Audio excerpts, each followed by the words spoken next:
मायावती ने चंद्रशेखर को दलित नेता का तमगा ना देते हुए किनार कर लिया। चंद्रशेखर ने समाजवादी पार्टी के राष्ट्रीय अध्यक्ष अखिलेश यादव से भी लोकसभा चुनाव में पेशकश की थी, लेकिन उन्होंने भी दरकिनार कर दिया।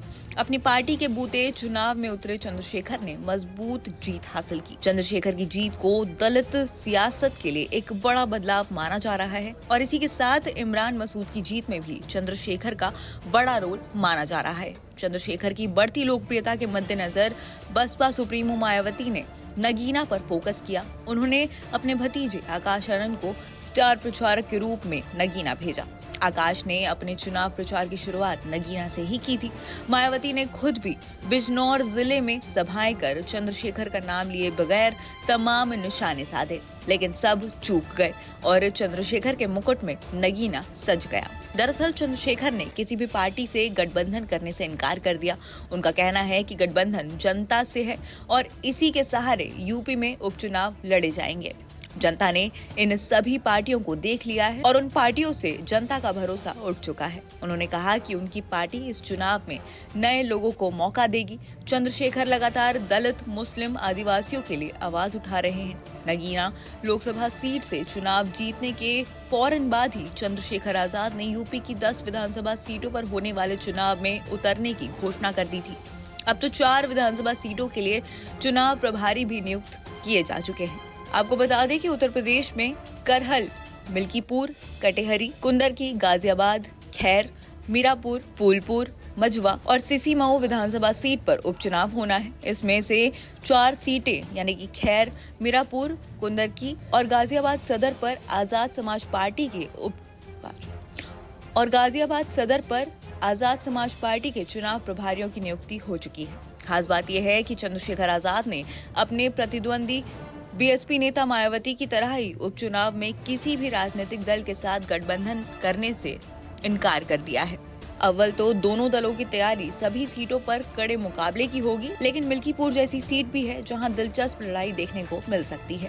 लोकसभा चुनाव से पहले मिल्कीपुर की पहचान सिर्फ इतनी थी कि वहां के विधायक यूपी विधानसभा में अखिलेश यादव के बगल में बैठते थे और अब वही अवधेश प्रसाद सांसद बन चुके हैं और लोकसभा में अखिलेश यादव और राहुल गांधी के बीच में बैठे नजर आएंगे। जाहिर है कि मायावती की भी कोशिश होगी कि मिल्कीपुर सीट समाजवादी पार्टी से छीन लेनी चाहिए और चंद्रशेखर आजाद भी ऐसी ही रणनीति अपनाने वाले हैं और ऐसा ही मुकाबला उन सीटों पर भी देखने को मिल सकता है जहां मुस्लिम आबादी का दबदबा है।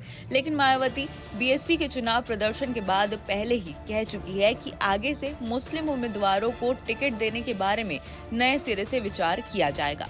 लेकिन चंद्रशेखर आजाद बहुजन के बराबर ही मुस्लिमों के लिए आवाज उठा रहे हैं। जिस तेजी से चंद्रशेखर आजाद का यूपी में राजनीतिक उभार हुआ है, करीब उसी स्पीड में मायावती का वोट बैंक भी उनसे दूर छिटकता नजर आ रहा है। ताजा उदाहरण तो नगीना लोकसभा सीट ही है। आजाद समाज पार्टी के उम्मीदवार के रूप में चंद्रशेखर आजाद को नगीना में जहां 51.19% वोट मिले, जबकि बीएसपी के सुरेंद्र पाल के खाते में महज 1.33% ही वोट पड़े। बीएसपी को जोरदार चुनौती इसलिए भी मिली क्योंकि मायावती के कोर जाटव वोटर्स के बीच उनका जनाधार कम होता हुआ नजर आया। हाल के लोकसभा चुनाव में तो मायावती का वोटर भी बीजेपी की तरफ से मुंह मोड़कर अखिलेश यादव के पीडीए फॉर्मूले के साथ चला गया और मायावती फिर से जीरो बैलेंस पर आ गई। मायावती ने बीते चुनाव में इधर उधर खूब हाथ पैर मारे और ये तोहमत भी झेली कि बीएसपी तो बीजेपी की मददगार बन गई है। साथ ही लोगों के मन में धारणा बनने देने से मायावती ने रोकने की कोशिश भी नहीं की और बहुत सारी सीटों पर ऐसे उम्मीदवार उतारे जिसकी वजह से सीधे बीजेपी को मदद मिली। सबसे बड़ी मिसाल तो 2022 के यूपी विधानसभा चुनाव के बाद आजमगढ़ उपचुनाव है। 2019 के चुनाव में अखिलेश यादव से शिकस्त पाने वाले दिनेश लाल यादव निरहुआ ने उपचुनाव में सपा उम्मीदवार धर्मेंद्र यादव को तो हरा दिया था, लेकिन 2024 में गुड्डू जमाली के मैदान में न होने से मैदान छोड़कर ही भागना पड़ा। यूपी में दलित वोटर की कुल हिस्सेदारी 21.1% है, जिसमें जाटव दलित 11.7% है। क्योंकि चंद्रशेखर आजाद और मायावती दोनों ही जाटव समुदाय से आते हैं, लिहाजा दोनों का आपस में ही बंटवारा होने लगा है। पहले आलम ये था कि मायावती को पूरे दलित समाज का सपोर्ट था, लेकिन गुजरते वक्त के साथ सिर्फ उनकी अपनी बिरादरी जाटव के ही लोग साथ रह गए। अभी तो चंद्रशेखर आजाद जाट वोट के भरोसे ही आगे बढ़ रहे हैं, लेकिन कोशिश तो जल्द से जल्द पूरे दलित समाज का सपोर्ट हासिल करने की है। ये चंद्रशेखर का दबदबा ही है जो मायावती ने भी भतीजे आकाश आनंद को फटाफट मैच्योर बताते हुए काम पर लगा दिया। लेकिन तमाम संसाधनों के बावजूद चंद्रशेखर से मुकाबला मुश्किल होता हुआ नजर आ रहा है, क्योंकि चंद्रशेखर उन मुद्दों पर ही लोगों की उम्मीद बन रहे हैं जिन पर मायावती हमेशा लोगों को निराश करती हुई नजर आई हैं। नमस्कार, मैं हूं मानक गुप्ता।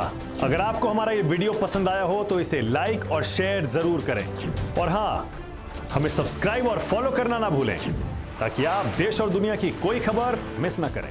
तो जुड़े रहिए हमारे साथ और देखते रहिए न्यूज़ 24।